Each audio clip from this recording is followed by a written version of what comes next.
मंदिर मुद्दे ने फिर ली अंगड़ाई, वीएचपी ने महफिल जमाई, मंदिर निर्माण के लिए मांगे पत्थर। क्या सब कुछ हो रहा चुनाव के मद्देनजर? वीएचपी की सियासी अंगड़ाई। ऐसा लगता है जैसे राम मंदिर का मुद्दा आस्था का नहीं सियासत का मुद्दा बन गया है। कोई एक शांत होता है तो दूसरा शोर करने लगता है। चुनावी मौसम से पहले तो ये शोर और तेज हो जाता है। बिहार और यूपी में होने वाले हैं चुनाव। मंदिर के मुद्दे ने फिर ली है अंगड़ाई। मंदिर मुद्दे ने फिर ली अंगड़ाई, वीएचपी ने महफिल जमाई, मंदिर निर्माण के लिए मांगे पत्थर। क्या सब कुछ हो रहा चुनाव के मद्देनजर?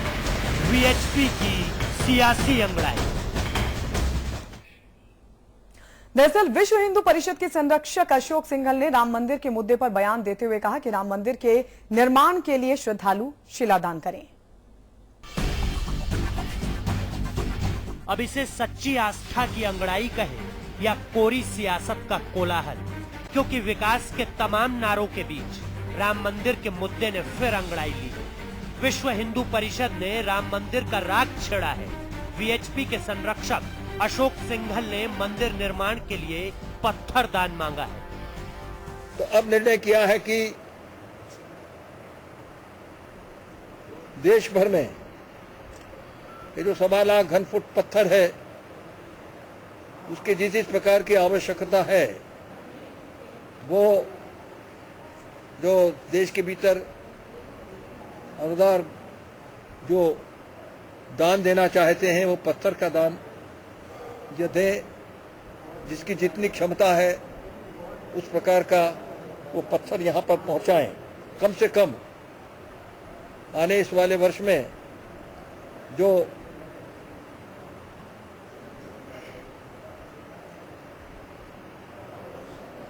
पहला फ्लोर है उसके निर्माण का काम पूरा हो जाए। सरयू के तट पर संतों का समागम चल रहा था। तमाम मुद्दों पर बनाई जा रही थी तस्वीर, तो याद रामलला भी आए। ऐसा लगा जैसे कोई चुनाव आने वाला है, क्योंकि तब बहुत आती है सबको भगवान राम की याद।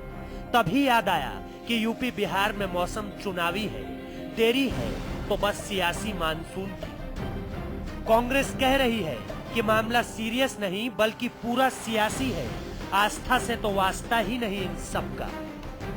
अत्यधिक खेद की बात है कि पुरुषोत्तम राम पूरे संपूर्ण भारत की जनता जिनमें आस्था रखती है, उनको एक मात्र वोटों की राजनीति के लिए इस्तेमाल किए जाना अपने आप में बहुत ही अशोभनीय है और निंदनीय है। कांग्रेस पार्टी इसकी निंदा करती है। गरीब और मासूम जनता को, जो भोली भाली जनता है, उसको मात्र मूर्ख बनाने का कार्य करने की कोशिश कर रही है विश्व हिंदू परिषद और भारतीय जनता पार्टी। भारत की जनता इस बात को बखूबी जानती है कि किसी प्रकार की कोई भी आस्था रामचंद्र जी में कम से कम भारतीय जनता पार्टी और उनके अनुयायियों की नहीं है।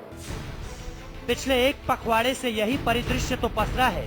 मंदिर का शोर बड़े जोर से मचता है, कभी सरकार के अंदर से तो कभी बाहर से। बिगुल अब वीएचपी ने फूका है। बीजेपी वीएचपी से रिश्तों का रंग समझा रही है। देखिए, विश्व हिंदू परिषद एक अपना उनका संगठन है और उस संगठन के तहत वो विभिन्न मुद्दों पर कार्य करते हैं। तो जो भी उन्होंने तय किया होगा वो अपने उनके संगठन की अपनी रीति नीति रणनीति के तहत उन्होंने तय किया होगा। बहरहाल चुनाव में तो वैसे भी बड़ी हो जाती है चाहतों की चादर। इधर बिहार में बिछ चुकी है चुनाव की बिसात, उसके बाद यूपी की बारी है। ऐसे में राम मंदिर का राग सवाल ही खड़े करता है कि क्या ये वीएचपी की सियासी अंगड़ाई है। साजिद अली के साथ ब्यूरो रिपोर्ट, समाचार प्लस। तो राम मंदिर का जो राग है वो आस्था है या फिर सियासत? और सवाल ये भी है क्यों बार बार राम मंदिर का राग अलापना शुरू कर देते हैं या तो नेता या फिर कोई धार्मिक संगठन। सभी खास मेहमान हमारे साथ जुड़ेंगे, लेकिन इस वक्त हमारे साथ हमारे मैनेजिंग एडिटर अमिताभ अग्निहोत्री जी जुड़ चुके हैं। अमिताभ जी, अभी तक तो बीजेपी के सांसद और नेता बयानबाजी के जरिए राम मंदिर का राग अलाप रहे थे, लेकिन अब विश्व हिंदू परिषद तो पत्थर जुटाना भी शुरू कर चुकी है और बाकायदा ये कह रही है कि सरकार बिल लेकर आए।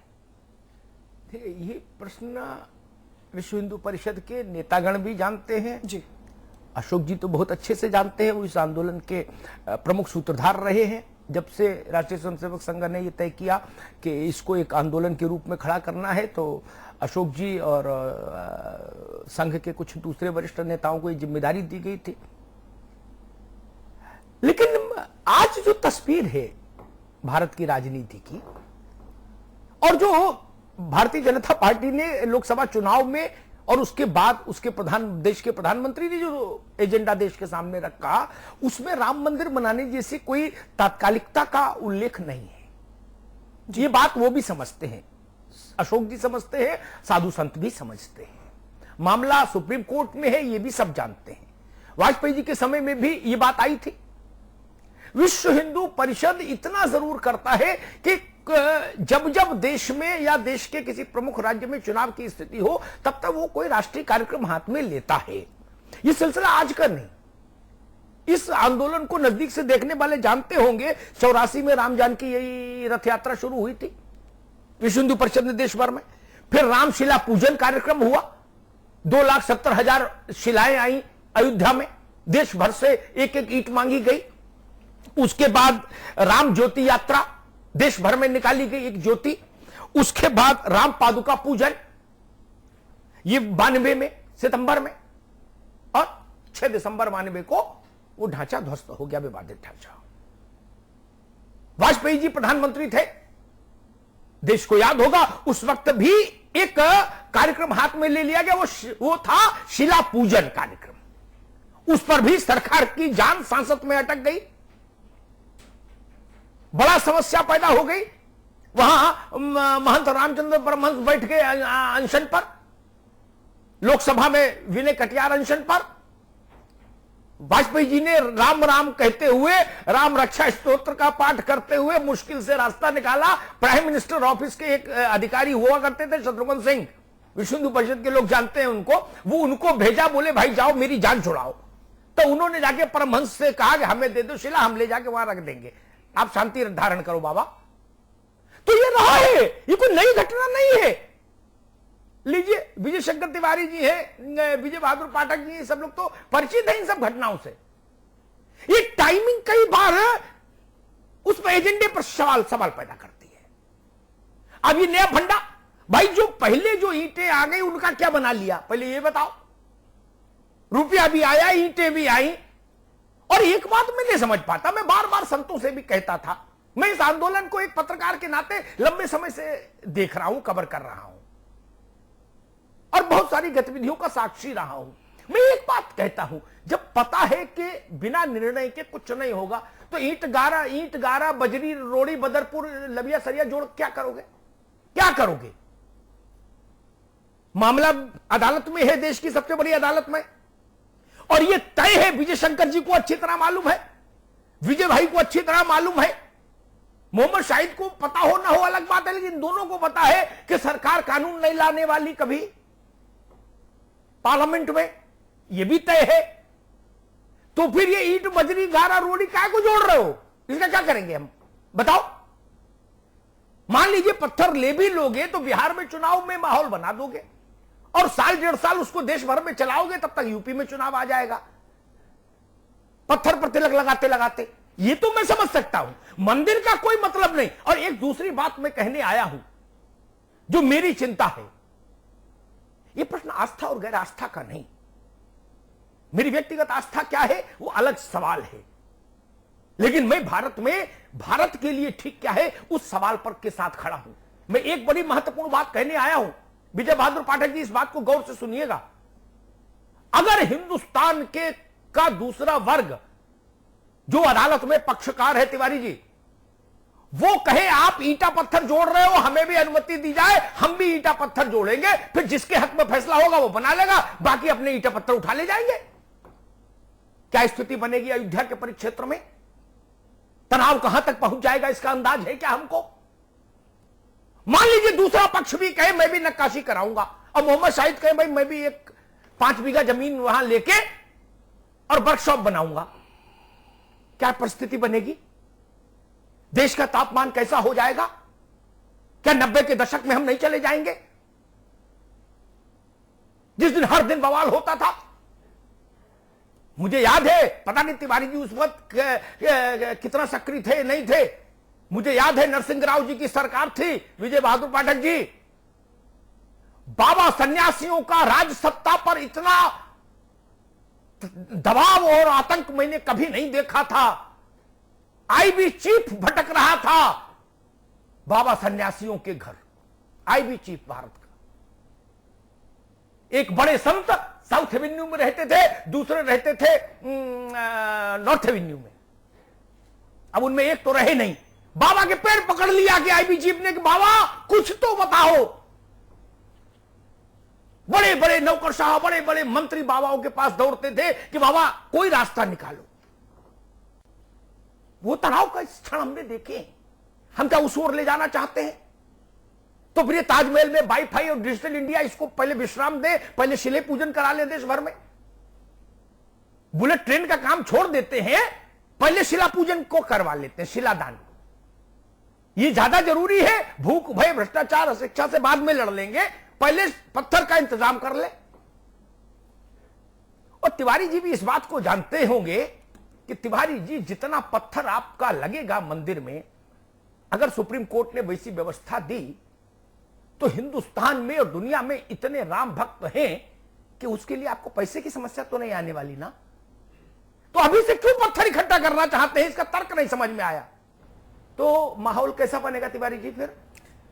अमिताभ जी, आपने अपने पूरे एक जो विस्तृत विवरण रखा है, मुझे लगता है सबको कुछ थोड़ी बहुत बातें कम पता चल गई होंगी, ज़्यादा ध्यान में आई होंगी, लेकिन आपके बात करने के बाद लगभग सबको राम मंदिर के एक पूरे अभियान का एक पूरा चित्र आपने सबके सामने रखा है। कल की जो बात हुई है, वास्तव में जिस विषय पर हम चर्चा कर रहे हैं, आपने कहा है कि भाई उससे हम भटकना नहीं है, लेकिन वास्तव में सबसे बड़ी बात तो है कल की बात, कल की चर्चा, कल जो वहां पर बैठक हुई है उस विषय को निकालने की बात है। तो वहां केवल और केवल जो प्रस्तर पत्थर हैं उनको देश भर से मंगाने की, पूजने की, केवल उसकी चर्चा नहीं हुई है। उसके अतिरिक्त दो मुद्दे और बहुत महत्वपूर्ण, इससे भी ये महत्वपूर्ण है, वो भी बहुत महत्वपूर्ण है अमिताभ जी, उनको भी हमें, मुझे लगता है कि एक बार याद जरूर करना चाहिए, स्मरण जरूर करना चाहिए। माननीय अशोक जी ने इसके अतिरिक्त दो बातें और कही। उन्होंने कहा कि श्री राम मंदिर, ये जो अगर देश में हम सद्भाव की बात करते हैं तो केवल अयोध्या, मथुरा, काशी, तीन की बात पर पूरा मुस्लिम, अभी भाई साहब ने कहा, हमारे अब्बास भाई ने, कि देश भर में बहुत सारे मंदिर हैं जिसमें पुजारी नहीं है, मस्जिद है, वो बिल्कुल ठीक बात कह रहे हैं। वहां 30,000 मंदिर की बात ही नहीं हो रही, वही बात हो रही है केवल तीन जो मंदिर हैं, अगर सहमति और जो विवादित बात कर दी जाती है वो विवादित न की जाए और केवल सहमति बन जाए तो देश में बहुत बड़ा भाईचारा देश में खड़ा हो जाएगा। केवल 3 मंदिर की बात है। दूसरी बात माननीय अशोक जी ने एक और कही है कि जो श्री राम जन्मभूमि के दर्शन करने जाते हैं, अमिताभ जी आपको भी दुख होगा, आपने भी देखा है कि 100 करोड़ आबादी हिंदुओं की उनके आराध्य देव, यानी देश की आजादी अगर हमने ली तो एक सपना दिखाया था कि हम राम राज्य लाएंगे। वो कौन से राम थे जिनके नाम पर हम कहते हैं राम राज्य लाएंगे? बहुत सारी सरकारें राम राज्य की बात करके देश में राज्य करती रही हैं। राम राज्य की बात, वो वही राम है। और एक समय तो ऐसा आया कि अयोध्या में राम पैदा भी हुए थे कि नहीं पैदा हुए थे, एक देश भर में संभ्रम और संशय बनाने का एक पूरा प्रयास हुआ था। ये आपको ध्यान में होगा। तो मैं केवल दो शॉर्ट बात कोई दिक्कत नहीं। तो जहां पर भगवान श्री राम विराजमान हैं, वहां पर जाने के लिए जब लोग जाते हैं, 100 करोड़ लोगों के आराध्य देवता, आप जूते पहन करके उनके दर्शन करते हैं, जूते पहन करके। कल की जो बात हुई है उसमें यह किया हुआ कि जो दर्शनार्थी करने जाते हैं वो मार्ग सुलभ किया जाए, वो कोई विवादित विषय नहीं है। वहां बुजुर्ग जाते हैं, उनकी सुविधा का ख्याल किया जाए, वो कोई विवादित विषय नहीं है। तो वहां सुलभता उपलब्ध कराई जाए। भगवान श्री राम के जो दर्शन करने जाते हैं तो जूते पहन करके न करें, वो मतलब ये श्रद्धा का विषय है, आस्था का विषय है, उस पर कोई क्वेश्चन नहीं कर सकते हैं। वो बात भी तो उठी थी अमिताभ जी। तिवारी जी आपकी बात अच्छी बात है, लेकिन इसमें एक निवेदन मैं कर दूं, वहां व्यवस्थागत सुविधाओं का जो प्रश्न है वो अखिलेश यादव जी और नरेंद्र मोदी जी के परव्यू से बाहर है। वहां त्रिपाल भी बदलना है तो सुप्रीम कोर्ट में आना होता है। ठीक, अदालत में सारी सुविधाएं मांगी जानी चाहिए। भारत की न्यायपालिका, मुझे भरोसा है वो सारी सुविधाएं मुहैया कराएगी, क्योंकि भारत के लोग वहां जाते हैं दर्शन करने। अच्छी बात है, करना भी चाहिए, सुविधा प्रभाव, इसमें किसी को आपत्ति नहीं। लेकिन अगर आप ये बता दोगे कि इस साल तक पहली मंजिल बन जाएगी तो बवाल मचना तय है। किसकी पहली मंजिल बन जाएगी? अभी तो कोई निर्णय हुआ नहीं। अमिताभ जी नहीं, ये प्रश्न मैं तिवारी जी, मैं दूसरों के पास भी जाऊंगा, फिर आपके पास आऊंगा। विजय बहादुर पाठक जी, जितने कार्यक्रम मैंने गिनाए राम जानकी रथ यात्रा से लेके और आखिरी तक का, वो सारे कार्यक्रमों का समय वही था जब उसके बाद कोई हाल फिलहाल में चुनाव था। आज कौन सी तात्कालिक स्थिति आ गई? क्या सुप्रीम कोर्ट ने यह कह दिया कि परसों फैसला देने पत्थर मंगा लो? अमिताभ जी, आप पुराने पत्रकार हैं और जिन प्रकरणों को गिनाया है उनको आप कवर करते रहे हैं। संयोग से सारे मामले उत्तर प्रदेश के रहे हैं और जब से रहे हैं उन घटनाओं का मैं भी गवाह हूं। और आप उस दिन अभी आप कह रहे थे कि वाजपेयी जी शीर्षासन कर रहे थे और तमाम आईबी के लोग उस समय, एक नरसिंह राव के समय जब लोग जा रहे थे तो उन लोगों को पता हो नहीं पता हो, लेकिन आपको पता था कि क्या क्या होने वाला है, इसलिए उन चीजों पर तो मैं चर्चा नहीं करूंगा। कल की बैठक को लेकर के जिस तरह विजय जी ने बात रखी है, स्वाभाविक है कि राम जन्मभूमि जो समिति है वो बनी है, उस समिति की बैठक थी और जब समिति की बैठक थी राम जन्मभूमि चर्चा में आया, राम जन्मभूमि के लिए आंदोलनरत हुए, जो जनमत बना, उन जनमत के नाते बहुत सारी परिस्थितियां वहां अनुकूल हुई हैं, इस बात से देश इनकार नहीं कर सकता। उस समिति की बैठक थी, उस समिति में संत महात्मा थे, उस आंदोलन को विश्व हिंदू परिषद के लोग चला रहे हैं, उस समिति के लोग बैठे, उस समिति का पूरा वर्बेटम आपके यहाँ भी लाइव चला था, अशोक जी की जो प्रेस कॉन्फ्रेंस की बैठक के जो बिंदु थे जो जनता के बीच में जाने चाहिए, उसमें एक विषय यह था कि वहां जो दर्शनार्थियों को जो सुविधा हो रही है उस संबंध में चर्चा हो। भारत की सरकार है, भारत की सरकार से जो चर्चा करने की आवश्यकता होगी उसकी भी चर्चा की जाएगी। और इस पूरे प्रकरण पर यह सब लोग चाहते हैं कि यह विवाद अंतिम चरण पर पहुंचे और ऐसे में उन्होंने कहा कि डे टू डे की हियरिंग हो, सुप्रीम कोर्ट अलग से बेंच बनाए और उसकी सुनवाई हो। इसका समाधान, अगर समाधान की कोशिश होती है और एक सार्थक बातचीत होती है तो मुझको लगता है उसी दृष्टि से नहीं, मेरी आपत्ति सिर्फ एक बात पर है, इसी के लिए बहस लाया। देश भर में एक एक ईंटा फिर मांगने क्यों जा रहे हैं? अरे भाई अमिताभ जी, आप तो ये बताइए कि जब मैंने कहा ना कि एक व्यक्ति के पास ये ताकत नहीं है, देश में जनमत बना, इसलिए इन सारे कामों को, इन सारी परिस्थितियों को कल उनकी बैठक हुई, बैठक के बाद आज आप इस विषय पर चर्चा ले आए। बैठक नहीं होती तो आप तमाम सारे विषयों पर चर्चा ले आए। आखिर यह जब हाई कोर्ट का फैसला आया, उस फैसले के बाद आपको स्मरण होगा और मैं याद दिला दूं, अभी आप शाहिद भाई पास जाएंगे, केवल एक राजनीतिक दल और एक राजनीतिक दल के नेता ने उस पर एक टिप्पणी जारी की, 10 लाइन का बयान जारी किया था, किसी ने नहीं कहा। कोर्ट एक फैसला हुआ, पक्षकार सुप्रीम कोर्ट में गए हैं, कोर्ट का फैसला जल्दी आए, यह प्रयास होना चाहिए। और विजय जी, ठीक है विजय जी, आपको एक बात भी मैं कहूं, फिर शाहिद भाई के पास जाऊंगा। विजय शंकर तिवारी जी को ये बात समझनी होगी। विजय बहादुर जी तो इस बात को अच्छे समझ ही रहे, वो पार्टी के नेता है। जब वो 90 का दौर था तो एक बैठक हुई लखनऊ में, चीफ मिनिस्टर थे उसमें।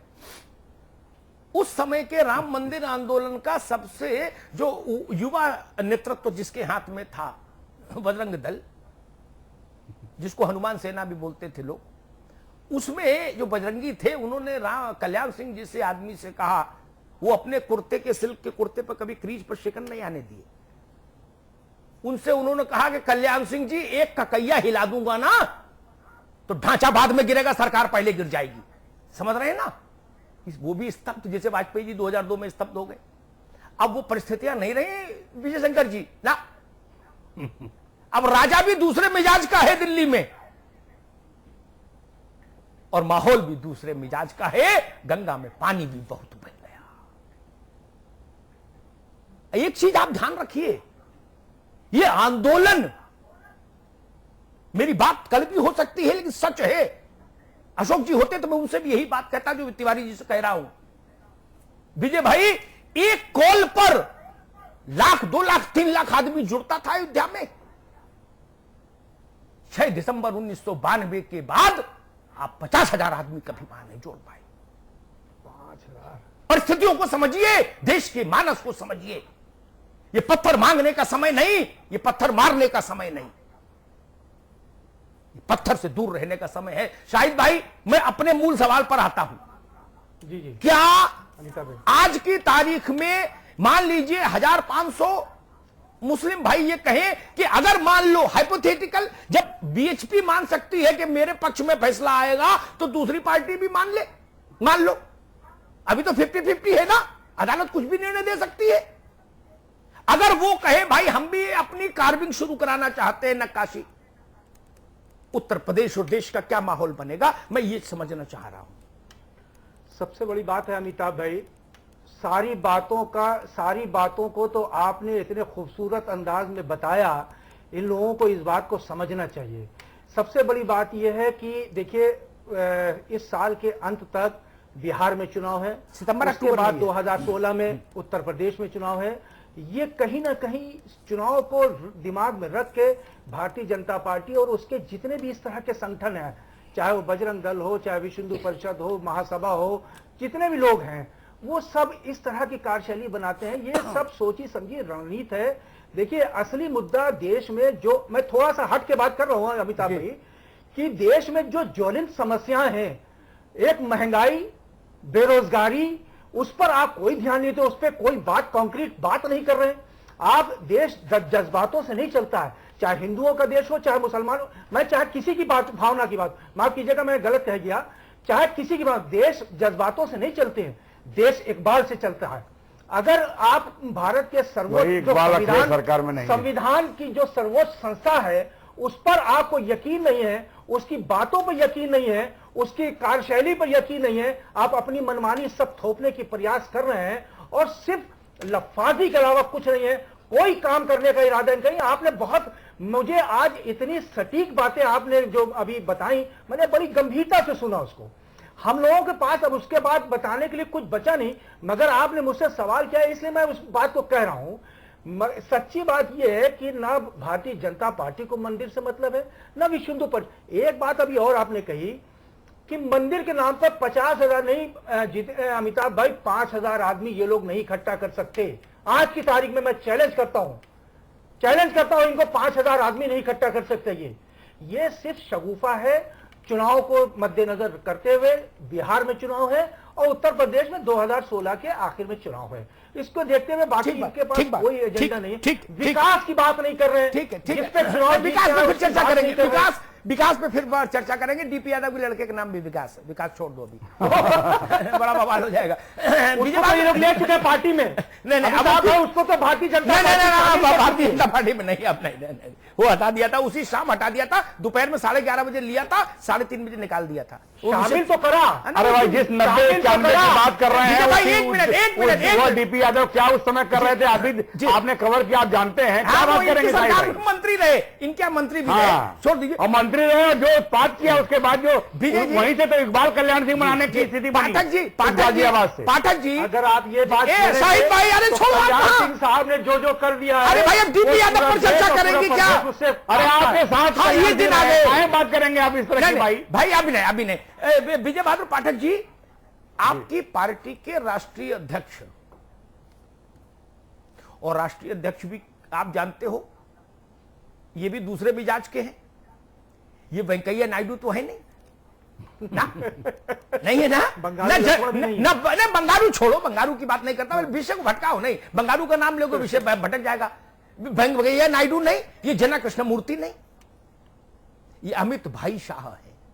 जब उन्होंने कह दिया रूथलेसली कि इन सब मुद्दों पर कोई बात मत करिए, ये सब मुद्दे तब बात करने के योग्य होंगे जब 370 लोकसभा में सीटें हमारी होंगी, फिर ऐसी मीटिंगें और ऐसा एजेंडा और ऐसी डेडलाइन किस लिए? देखिए अमिताभ भाई, पहली चीज तो मैं उसका खंडन कर दूं, उस प्रेस कॉन्फ्रेंस सुबह 10 बजे की प्रेस कॉन्फ्रेंस थी पार्टी ऑफिस में, एक एजेंसी के पत्रकार ने यह सवाल किया और आप पत्रकारिता करते रहे हैं। अमित भाई शाह ने एक बार भी इस मुद्दे को चर्चा नहीं की, उन्होंने केवल एक सवाल किया कि जो आपके कोर इश्यूज हैं, उन्होंने कहा कि आप जानते हैं किस परिस्थिति में, वही तो इसके अलावा कोई जिक्र नहीं किया। और दूसरी बात विजय पाठक जी, एक मिनट में उतना तो देखो समझ हमको भी है, आपको भी है ना, और इतने सालों में पत्रकारिता में क्या बोला गया और क्या उसका समझ लेते हैं। जिन बातों का जिक्र कर रहे हैं जानकारी तो आपको भी है, मुझे भी है। देखिए कॉमन सिविल को एक सेकंड कॉमन सिविल कोड, धारा 370, अयोध्या में राम मंदिर, इन्हीं 3 मुद्दों पर सवाल था। बाकी के लिए 370 नहीं चाहिए, बाकी किसी काम के लिए देश में नदियां जोड़नी है, इसके लिए 370 क्या 272 पर जोड़ दो, उसके लिए 370 नहीं, 272 पर जुड़ गई। आप जितने पर प्रधानमंत्री बनते हैं उतने में सब फैसला कर सकते हो। पाकिस्तान पे हमला करने के लिए भी 370 नहीं चाहिए। सिंपल मेजॉरिटी का प्रधानमंत्री भी इंपावर्ड है, सारे अधिकार रखता है। उनका उत्तर हमको पता है ना, हमको मालूम है जन्नत की हकीकत, लेकिन दिल को बहलाने के लिए गालिब ख्याल अच्छा है। आज अमिताभ भाई आपने उन्होंने कहा था 370 चाहिए, और उन्होंने तो पत्रकार को थोड़ा एरोगेंटली कहा था, उन्होंने कहा था आपको संविधान की जानकारी है कि नहीं। साथ में ये भी पूछ लिया था पलट के, इसीलिए मैंने कहा वो जनक कृष्ण मूर्ति नहीं है और वेंकैया नायडू। तब फिर ये बैठक क्यों, हंगामा क्यों? मान लीजिए पत्थर मंगा भी लिया तो करेंगे क्या? अमिताभ जी, मुझे लगता है कि ये विषय बहुत ज्यादा खिंच रहा है। अभी कई चीजें आई, एक बार आती है कि जब चुनाव होता है तभी विश्व हिंदू परिषद एक राग अलापना शुरू करती थी। तो मुझे ये बताइए आप कौन सा वर्ष ऐसा है जब चुनाव नहीं होते और विश्व हिंदू परिषद अपना काम करे?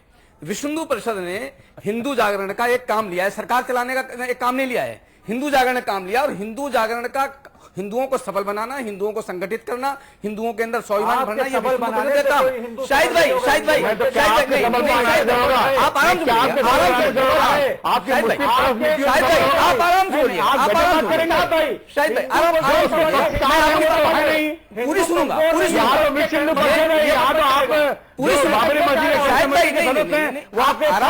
आराम से बैठिए। मैं गरजूंगा नहीं, मैं प्यार से और आराम से ही बात करूंगा, बिल्कुल आराम से करूंगा और पूरी बात आपकी सुनूंगा। ये विश्व हिंदू परिषद जो है ये सरकार नहीं चलाती है, ये संगठन चलाती है, और इसका संगठन का काम है कि देश में हिंदू स्वाभिमान को खड़ा करना, ये हमारा काम है। जो सरकार होती है और जनता होती है दोनों अलग अलग होती हैं, चाहे सरकार कांग्रेस की हो, चाहे सरकार भाजपा की हो, चाहे सरकार वो समाजवादी पार्टी की हो। ये जनता जब रोती है, अपनी सगे बच्चे को पिलाने वाली मां दूध, जब तक बच्चा रोता नहीं है तब तक मां उसको दूध, वो उसको पता नहीं चलता कि भूखा है कि नहीं भूखा है। तो ये भूखा है, ये हिंदू समाज भूखा है, ये रो रहा है, ये सरकार को पता चले, सरकार किसी की भी हो। मैंने कहा कांग्रेस की सरकार में हमने आंदोलन नहीं किया क्या? भाजपा की सरकार में हमने आंदोलन नहीं किया क्या? ये बात एक बेबुनियादी है कि जब भी चुनाव आते हैं, चुनाव कब नहीं आते पहले तो मुझे ये बता दीजिए। दूसरी बात एक और रही बात कि वो जो थे वो राम के मिजाज के थे, ये राम के मिजाज के नहीं है। तो मैं कहना चाहता हूं अमिताभ भाई, वो भी राम के मिजाज के थे। नहीं, आपने गलत कोट किया। जनक कृष्ण मूर्ति और वेंकैया नायडू के मिजाज के नहीं है, मैंने ये कहा। ठीक है, मैं आपको भैया तिवारी जी, उन्होंने बड़ों के नकेल डाल दी, कहिए तो फिर उदाहरण बताऊं। नहीं, कोई आवश्यकता नहीं है, कोई आवश्यकता नहीं है, क्योंकि मैं दूसरे मिजाज के लोग हैं। नहीं, वो हमें बहुत पता है और आपसे शायद ज्यादा पता है, और क्योंकि हमने काम किया है, हमने साथ साथ काम किया है। तिवारी जी मुझे ब्रेक लेना है। एक फिल्म में एक डायलॉग था, हम अंग्रेजों के जमाने के जेलर हैं, ये ध्यान रखिएगा। पार्टी के लोगों से कह रहा हूं भैया, समझ रहे हम 11,000 वोल्ट में हाथ मत दे दीजिएगा। अमिताभ जी कुशाभाऊ ठाकरे हम 100 करोड़ हिंदुओं के हितों की चिंता करने वाले विश्व हिंदू परिषद हैं, ये आपको बता देता हूं। मौलाना यासूब अब्बास जी, आपके पास आना चाहूंगी। अमित शाह साफ तौर पर कह चुके हैं कि वो स्थिति नहीं है फिलहाल सरकार की।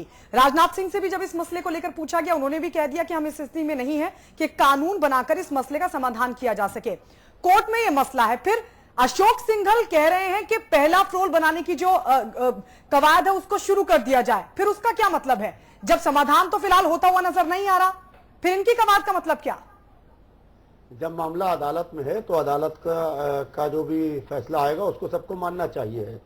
देखिए गायत्री जी, ये इस तरीके के बयानात भड़काने के लिए दिए जाते हैं ये, क्योंकि अब सबके सामने बिहार का और उत्तर प्रदेश का चुनाव है और जल्दी ये चुनाव होने वाला है, लिहाजा इसको लेके मंदिर और मस्जिद के मामले को गर्म किया जाएगा ताकि सियासी रोटियां सेकी जा सकें और हिंदू और मुसलमान वोट यूनाइट हो सके। बड़े अफसोस की बात है कि अब मजहब को भी जो है वो घसीटा जा रहा है वोट की सियासत के अंदर, और जब मजहब को वोट की सियासत के अंदर घसीटा जाएगा, मैं बार बार ये बात कहता हूं, अक्सर डिबेट में कहता हूं, पर्सनल कहता हूं कि धर्म अलग है, सियासत अलग है। मगर बड़े अफसोस की बात है, चाहे वो मुस्लिम संगठन हो या वो हिंदू संगठन हो, वो धर्म और सियासत को एक ही में उन्होंने जोड़ के रख दिया है, जिसका नुकसान जो है वो हमें भुगतना पड़ रहा है। और देखिए अभी आगे कितना भुगतना पड़ेगा। यादा इस सिलसिले में बाकायदा सबको मिलकर बैठ के सोचना चाहिए है कि जब आपस में भाई को भाई से लड़ा दोगे, हिंदू को मुसलमान से धर्म के नाम पर लड़ा दोगे, मुसलमान को हिंदू से धर्म के नाम पर लड़ा दोगे, तो आगे क्या होगा। सवाल यह है कि मैंने पहले बात कही थी, सवाल यह है कि सरकार और सत्ता तो 5 ही साल के लिए आएगी, तो उसके बाद में 5 साल में किसी की गोद उजड़ जाए, किसी का सुहाग उजड़ जाए। सवाल यह है कि आप उसको सब कुछ दे दीजिए, क्या एक माँ को एक बेटा दे सकते हैं जी? क्या एक औरत को उसका मोहम्मद शाहिद जी, वही सवाल आपसे, जब होना जाना कुछ है नहीं तो फिर वीएचपी की कवायद का मतलब क्या है? देखिए गायत्री जी, सबसे अहम बात है कि जो देश के 125 करोड़ लोग हैं और उनकी माएँ, चाहे उनके पिता, चाहे कोई भाई, चाहे उनका बहन, सब चाहते हैं उनको पेट भरना, सब चाहते हैं उनके परिवार के लोग तरक्की करें, सब चाहते हैं कि लोग विकास करें, सब चाहते हैं कि बच्चे उनके कारोबार में लगें। लोग इस तरह के मुद्दे में अब फंसना नहीं चाहते हैं। मैं बार बार कह रहा हूं और फिर कह रहा हूं, अमिताभ भाई ने जो शुरू में कहा वो सार है आज की बहस का। हम लोग उसके अंदर अपनी बात को और ऐड कर रहे हैं। ऐड ये कर रहे हैं कि भारतीय जनता पार्टी को केंद्र में सरकार बनाने का जो बहुमत मिला है वो विकास को लिए दिया गया, महंगाई कम करने के लिए दिया गया, काला धन लाने के लिए दिया गया, नौजवान बेरोजगारों को रोजगार देने के लिए दिया गया, राम मंदिर के लिए दिया गया, कोई चर्चा नहीं, राम मंदिर के लिए दिया गया, नहीं कतई नहीं। आप क्यों झूठ बोलते हैं? राम मंदिर भी दिया गया। आप गलत बयानी कर रहे हैं। विषय है, और विषय है, बीजेपी के भारतीय जनता पार्टी के राष्ट्रीय अध्यक्ष का और विषय है। लास्ट के नंबर में आपका यह है के राम मंदिर के लिए दिया गया, विकास के लिए दिया, राम मंदिर के लिए दिए। तिवारी जी, विजय बाबू पाठक से पूछेंगे, जनता ने मैं उन्हीं से पूछे, मैं उनकी पार्टी है उनसे पूछ ले।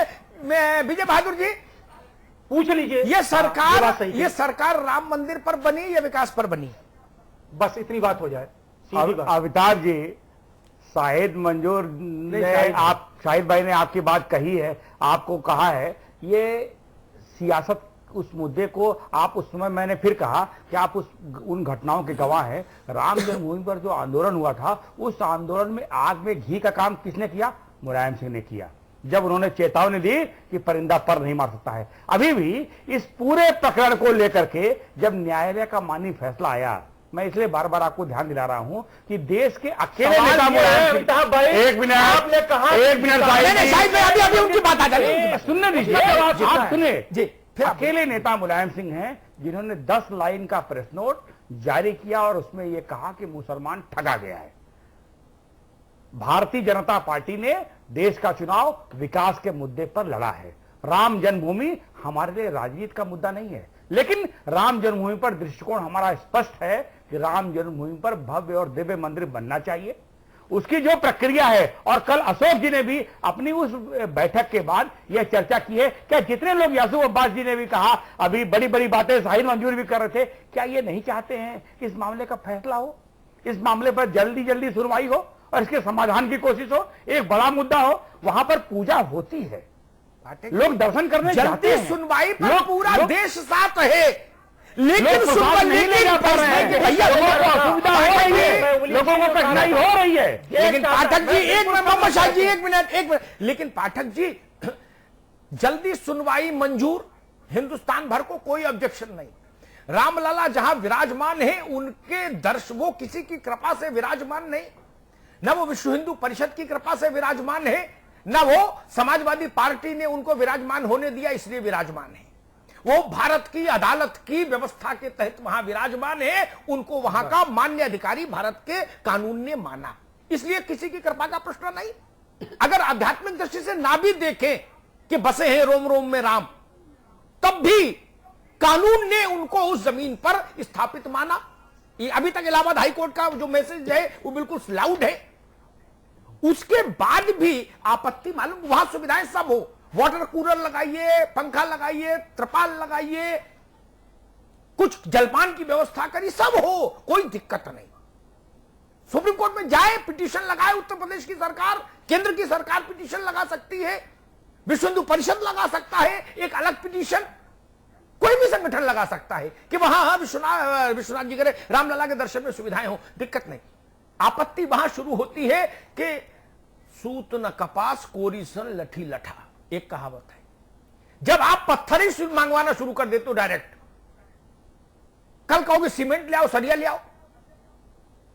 मेरी आपत्ति देश का संशय, देश का भ्रम सिर्फ इसलिए है, आप पत्थर सरिया सब फैसले के बाद मंगाओ, आपके हक में आए मंगाओ, नहीं आए ठीक बात। जब सब ये कह रहे हो कि कानून को मानेंगे, फैसले को मानेंगे, तब फिर अभी से पत्थर सरिया मंगाने की जरूरत क्यों? इसलिए ये बहस है। मैंने क्या कहा था, मैंने वही निवेदन किया था। अभी दूसरा पक्ष भी वहां पत्थर मंगवाने लगे। विजय शंकर तिवारी जी, आपको आपत्ति नहीं होगी? सबसे पहले विश्व हिंदू परिषद बवाल करेगी। बिल्कुल बिल्कुल अमिताभ जी, हाँ। राम हमारे बाप हैं, राम हमारे पिता हैं, राम हमारे इतिहास हैं। और जब हम पिता की बात करते हैं तो पिता हमारा जो कि पहचान पिता हैं, तो पिता के लिए, इस सम्मान के लिए, इस स्वाभिमान के लिए हम ऐसा किसी को भी करने के लिए हरगिज ये अपेक्षा नहीं करते कोई ऐसा करे। तिवारी वो हिंदू समाज ही करेगा। तिवारी जी, अभी तक जो सबसे बड़ा निर्णय है राम जन्मभूमि पर, वो इलाहाबाद हाई कोर्ट का है। एक सेकंड सुन लीजिए, एक सेकंड। उसने तीन हिस्सों पर अपनी बात कही। एक रामलला विराजमान, एक निर्मोही अखाड़ा और एक मुस्लिम पक्ष। ठीक है ना? तो जो एक पक्ष है उसको ये उम्मीद रखने का हक क्यों नहीं है कि मेरे पक्ष में फैसला आएगा, मैं भी पत्थर मंगा लूं? ये आंदोलन जिसके माध्यम से प्रारंभ हुआ अमिताभ जी, और जिसके लिए लोगों ने समर्थन किया, देश भर के लाखों लाख लोग जिनके साथ खड़े हुए, आज जनमत उनके साथ है। और उन्होंने ही अभी जो हम चर्चा कर रहे हैं कि ईंट पत्थर क्यों इकट्ठा कर रहे हैं, क्या कर रहे हैं, तो वास्तव में इसमें गलत क्या है? अगर वो देश भर से दोबारा से जो अपेक्षा है वहां पर कि भाई इस मंदिर में अभी इतनी और हमें आवश्यकता है, तो हिंदू समाज बनाएगा। कभी विश्व हिंदू परिषद ने कहा कि सरकार मंदिर बनाएगी, सुप्रीम कोर्ट मंदिर बनाएगा, हिंदू समाज बनाएगा, तो हिंदू समाज बनाएगा तो कैसे बनाएगा? तिवारी जी, मंदिर पर भी रार मैंने बहुत देखी। चंद्र स्वामी भी एक ट्रस्ट बनाने आए थे, उनको फिर वहां अयोध्या में लोगों ने भगा दिया। ठीक है ना? एक दौर था, स्वरूपानंद जी महाराज रामालय ट्रस्ट बनाए रहे, नरसिंह राव जी के प्रभाव में वो सब मसले रहे, छोड़ दीजिए। मैं एक हाइपोथेटिकल बात कह रहा हूं, जो बहस अशोक जी भी हाइपोथेटिकली खेल रहे हैं, तो अपन भी थोड़ी बात कर लो। 33 विजय पाठक जी, 33 तीन पक्षकार, 33% संभावनाएं सबके पास। विज्ञान यही कहता है, यही कहता है ना गणित। अदालत के निर्णय को का पूर्वानुमान लगाना उसकी तौहीन होती है। मैं मानता हूं अगर 1% या 0.00 मान ले, विजय तिवारी जी को आपत्ति नहीं हो मेरी बात में, इसलिए निर्णय ऐसा नहीं आया कि जिसमें पत्थर लग पाए, तो फिर उतरे पत्थर को फिर क्या वापस करोगे? अमिताभ जी, अभी अब्बास भाई बैठे हैं, मोहम्मद शाहिद भाई बैठे हैं। हाँ। ये बार बार सुप्रीम कोर्ट की और न्यायालय के सम्मान की बार बार हम बात करते हैं, तो आपको ध्यान में होगा कि एक शाहबानो नाम की बहन बहुत गरीब थी और सुप्रीम कोर्ट ने उसके पक्ष में एक निर्णय दिया। तो इसी जनमत को लेकर के सुप्रीम कोर्ट के उस निर्णय को किसने बदला था? उसकी आज तक आलोचना होती है। बदला गया था ना, बदला गया था, आज तक आलोचना होती है। वो बदला गया था ना, बदला गया था ना, बदला गया था ना। तो शाहिद भाई अभी जैसा कहा कि सुप्रीम कोर्ट का निर्णय आना है, इसलिए उस पर हम कोई चर्चा नहीं कर रहे, हम कुछ बात ही नहीं कर रहे। हम तो कह रहे हैं कि श्री राम मंदिर के लिए देश भर से प्रस्ताव लाने हैं, उसमें कौन सी दिक्कत है? आपको संकट क्या है फिर उसमें संकट क्या है? ये हमारी ये विश्व हिंदू परिषद ने तय किया कि देश भर के हिंदुओं को जागरण के लिए एक कार्यक्रम और लेकर जाएंगे हम। कंटेंट ऑफ कोर्ट है भाई, तो उसमें संकट क्या है? कंटेंट ऑफ कोर्ट है उच्च न्यायालय में। आपको क्या दिक्कत है? आपको क्या दिक्कत है? आपको संकट क्या है? अपना आदेश आप सद्भाव की बात करते हैं, आप सद्भाव की बात करते हैं, तो काशी, मथुरा और अयोध्या, इन तीनों पर सहमति बनाइए ना। कोई सारे देश में बिल्कुल आपको खुशहाली दिखाई पड़ेगी, सारे देश में। आप और ले आए। अरे भाई विजय शंकर जी, यथार्थ में जिए, आप हाइपोथेटिकल सवालों पे जिंदगी मत जिए। देश चाहता है अपना पेट भरो। तो आप जी रहे हैं ना जी बाबर के उसमें। आप वो बाबर क्या है? बाबर वही चीज है जो आप बोल रहे हैं, वही चीज है। राम अस्तित्व में है, बाबर वही चीज है जो आप बोल रहे हैं, बाबर वही चीज है। हम वही तो बात कह रहे हैं कि काल्पनिक चीजों मत जिए, राम अस्तित्व है, राम पर जिए। बाबर मत बजिए। मैं एक बात कहता तिवारी जी, एक बार विजय भाई, शाहिद भाई, राम और बाबर पर बहस क्या करना, हम लोग इतने बड़े लोग थोड़ी ना कि राम पर बहस करें। पाठक जी, बड़ा मुश्किल है, बड़ी कठिन है डगर पनघट की। अयोध्या निपटा नहीं, ये काशी मथुरा भी मांग रहे हैं, कैसे चलाएंगे राजपाट? अमिताभ जी, कोई नई बात तो नहीं है। विश्व हिंदू परिषद ने इन तीनों के बारे में चर्चा की है और स्वाभाविक रूप से जो ये आंदोलन कर रहे हैं, जनमत जागरण कर रहे हैं, इनके अपने तर्क हैं और जिन प्रश्नों का आप सवाल खड़े कर रहे हैं उनका विजय शंकर जी विश्व हिंदू परिषद के प्रवक्ता के नाते जवाब देने की स्थिति में है। और मैंने प्रारंभ में कहा कि एक व्यक्ति कोई चीज नहीं करता। पहले भी विजय शंकर जी ने जब बात को प्रारंभ किया तो ये कहा है कि जब बच्चा रोता है तभी मां दूध पिलाती है। जो आंदोलन और जिन परिस्थितियों का निर्माण हुआ उससे इस मामले में सहजता हुई, लोग विचार करने की परिस्थिति में है। राम जन्मभूमि पर भव्य और दिव्य मंदिर बने, इसके लिए डे टू डे हियरिंग हो, वहां पर जो लोग दर्शनार्थी जा रहे हैं उन्हें जो असुविधा हो रही है उसके लिए न्यायालय के माध्यम से कमिश्नर कस्टोडियन है, जिले के जिला अधिकारी हैं, ये सारे लोग रिपोर्ट दें। सहूलियत और सुविधाओं को देखते हुए ये हो और स्वाभाविक रूप से हर पक्ष को यह मानने का अधिकार है कि फैसला उसके पक्ष में होगा। फैसला जो होगा उसको सब लोग स्वीकार करेंगे, उसके अनुरूप चीजें चलेंगी। लेकिन यह मानने का और विचार करने का उनको अधिकार है। वो अपनी तैयारी और आंदोलन, क्योंकि पहले वो पत्थर इकट्ठा कर चुके हैं, जिन पत्थरों को इकट्ठा किया उसके बारे में उन्होंने हिसाब दिया कि साहब जितना मिला था उतना हमने बना दिया, आगे की और आवश्यकता है। और पहले भी आंदोलन के माध्यम से, जनसंपर्क के माध्यम से, जन सरोकार से लेकर के उन्होंने पत्थर जुटाए, उसका ढांचा रखा हुआ है, उसका हिसाब किताब दे रहे हैं देने की स्थिति में। अगर वो जनता के बीच में जाते हैं तो वो खुली चीज है, उसमें कोई ऐसी बात तो मुझे नहीं लगता कि होती है। ठीक है यासूब जी, बहुत संक्षेप में बोलिएगा। अमिताभ भाई, शाहिद जी, यासूब जी, अच्छा जी, बहुत संक्षेप में फाइनल कमेंट आपकी तरफ से। भाई गायत्री जी, मैं चाहता हूं कि इस मसले का जो भी कोर्ट से फैसला है उसको सबको मिलके उसका सम्मान करना चाहिए, उसको मानना चाहिए है, क्योंकि मामला जो है वो कोर्ट के अंदर है, लिहाजा जिसके फेवर में है उसको सर झुका के इस फैसले को तस्लीम करना चाहिए। ठीक है, अमिताभ जी संपादकीय। यासूब भाई, परिस्थितियां इतनी सरल सहज नहीं जितनी सरल सहज आप मानते हैं, है ना। अपराध मुक्त समाज होना चाहिए, आदर्श बात है, लेकिन इतिहास बताता है अपराध मुक्त समाज कभी रहा नहीं 100%। तो हमको स्वप्न लोक से धरती लोक पर आना चाहिए। अदालत का फैसला मानने न मानने का विकल्प नहीं है, न तो ओवैसी के हाथ में विकल्प है सुप्रीम कोर्ट को माने कि नहीं माने, और न रामविलास वेदांती के हाथ में है फैसला है ये, न चंपत राय जी के हाथ में फैसला है। चंपत राय करेंगे फैसला सुप्रीम कोर्ट का निर्णय माने कि नहीं माने, क्या ये साक्षी करेंगे या ओवैसी करेंगे?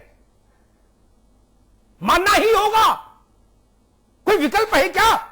वेद ने कहा नान्यः पंथा एनाय, कोई दूसरा रास्ता ही नहीं। सुप्रीम कोर्ट तो सबसे बड़ा मंदिर है, उसकी तो बात ही नहीं हो रही कि कोर्ट का निर्णय आ जाएगा तब क्या होगा। लेकिन अगर उसकी भी किसी दिन बात करूंगा तो 100 तर्क दूंगा कि मुझे चिंता अदालत के फैसले के बाद की भी है। यासूब साहब, उसको भी समझिए, इस देश में मैं 100 बड़े निर्णय दिखा दूंगा, 100 बड़े निर्णय जहां अदालतों के अंतिम निर्णय रद्दी की टोकरी में पड़े हैं, रद्दी की टोकरी में। मैं उनको यहां कोट करके तनाव नहीं बढ़ाना चाहता समाज में। मैं बता दूंगा, बनारस का एक निर्णय है, एक मथुरा का निर्णय है, सैकड़ों निर्णय हैं। क्या हुआ? एक धर्मगुरु के लिए दिल्ली हाई कोर्ट ने 36 वारंट जारी किए, फिर पुलिस कमिश्नर को तलब किया, उन्होंने कहा ये ट्रेसेबल नहीं है आदमी। हाई कोर्ट ने कहा पुलिस कमिश्नर को पकड़ के लाओ, उन्होंने कहा इसको तो सिक्योरिटी मिली है, कैसे अनट्रेसेबल है? बोले साहब लोक व्यवस्था बिगड़ जाएगी, चलो इसलिए नहीं देंगे वारंट। क्या करेंगे? हमने शाहबानो का केस भी देखा, इतना सहज नहीं है निर्णय को एग्जीक्यूट कराना, और अभी तो निर्णय आया नहीं, तब क्यों तनाव पैदा करने की कोशिश हो? आप पत्थर इकट्ठा करेंगे, दूसरा कल पत्थर इकट्ठा करने आ जाए, क्या कर लेगी प्रदेश की सरकार? किस न्याय की किस तराजू पर उसको मना करेगी बताइए? इलाहाबाद हाई कोर्ट की कॉपी एक हाथ में रखिए और देखे कौन रोकता है। फिर फैजाबाद की टीम कैसे रोक सकता है फिर किसी दूसरे को? वो निर्मोही अखाड़ा का भी उतना ही अधिकार, रामलला विराजमान का भी उतना ही अधिकार अभी तक के निर्णय के अनुसार अदालत के, और तीसरे पक्षकार का भी उतना ही अधिकार। तो युद्ध कराएं वहां, कुरुक्षेत्र बनाएं फिर अयोध्या को। मेरी चिंता यह है, इसलिए मैंने कहा पत्थर मत जुटाइए। अभी निर्णय आ जाएगा तो भरोसा रखिए विजय शंकर तिवारी जी, यह देश इतना आस्थावान है कि आपको पत्थर की कमी नहीं होगी, आपको नोट की कमी नहीं होगी। आप कैसे बात कर रहे हो? ये पत्थर जुटा के आप पत्थर चलवाना चाहते हो? दक्षिण भारत में एक मंदिर बन रहा है पाठक जी, दुनिया का सबसे महंगा मंदिर तिवारी जी, बिना सरकारी मदद के। पता है 4000 किलो सोना उसमें लग रहा है, लक्ष्मी मंदिर। वो भी इस देश के लोग ही लगा रहे हैं ना, आप पत्थर मंगवा रहे हो। अजब बात है भाई, मेरे गले नहीं उतरती। जिनके उतरे वो महान, उनको प्रणाम। हमने यात्राएं देखी है जिनका मैंने जिक्र किया, राम जानकी रथ का मामला देखा, राम ज्योति देखी, रामशिला पूजन देखा, रामचंद्र दास के समय का अनशन देखा, परिस्थितियां देखी है। इसलिए मैं आज ये विषय लेके आया।